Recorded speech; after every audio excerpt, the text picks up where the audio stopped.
One of the other topics associated with Chapter 6 in your book are the formation of biofilms, all right?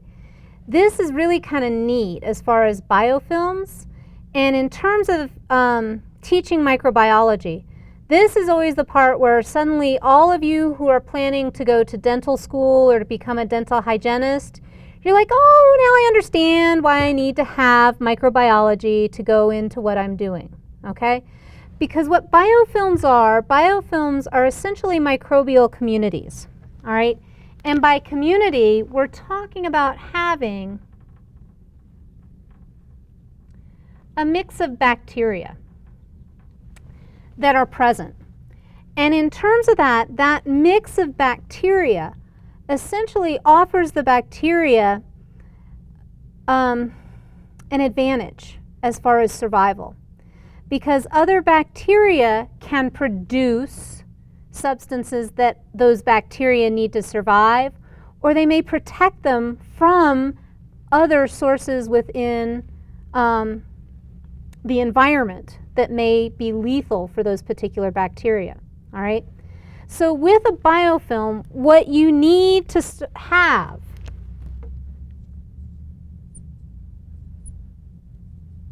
is a solid surface of some sort, all right? Now, if we're talking about human body, that solid surface is now your teeth, okay? When you go to the dentist and they take that fun little wire tool and they start scraping and scraping and scraping, what they're scraping away is a biofilm of bacteria, all right? What ends up happening with biofilms? There are a couple steps that are involved in that, and I want you to kind of know the steps, all right? You've got to have bacteria that start to sit down on that solid surface, okay? As those bacteria sit down, they'll grow, they'll multiply, they may incorporate, I'm going to use a different color, some other bacteria into that community, all right? And in terms of that, typically what you've got in that process of adhesion or sitting down on the solid surface, the bacteria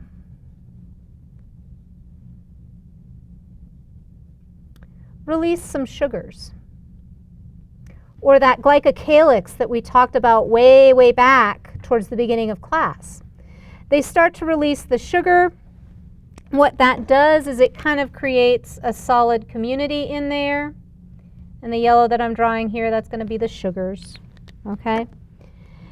And what happens in the process of that, generating that community, is they will start communicating with each other, okay? And that communication is known as quorum sensing.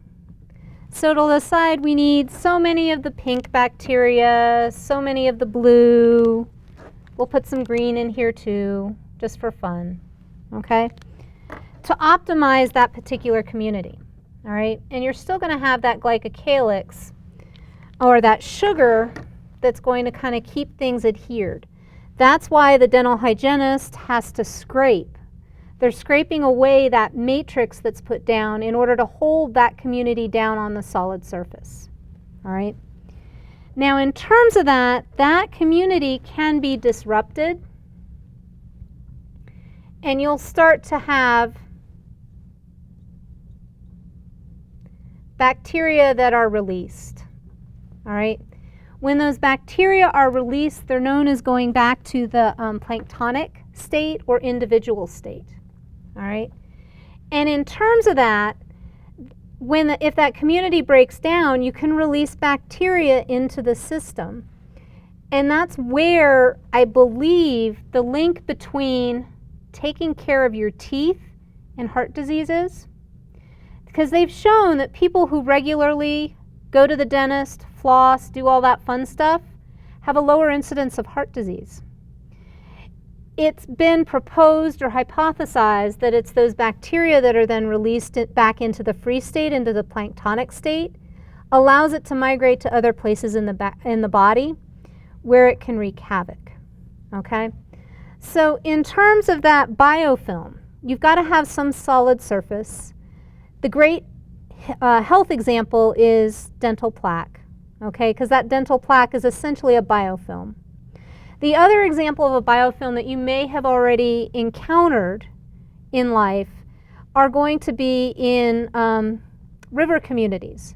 So if you've ever gone into the streams and whatnot and you're walking there in your bare feet and it's a little bit slippery, what you've got growing on those rocks, that's an example, another example of a biofilm, okay? You've got a community, it's bacteria. You've also got, in the case of environmental communities like that, you can also have some protozoa, you can have some algae that are mixed in there. The basic component of that that's important is all of those bacteria, all of those microbes are forming a community that allow for their survival, okay? So in terms of that biofilm and that process of biofilm formation is something that bacteria undergo. The other health-related issue, other than your teeth,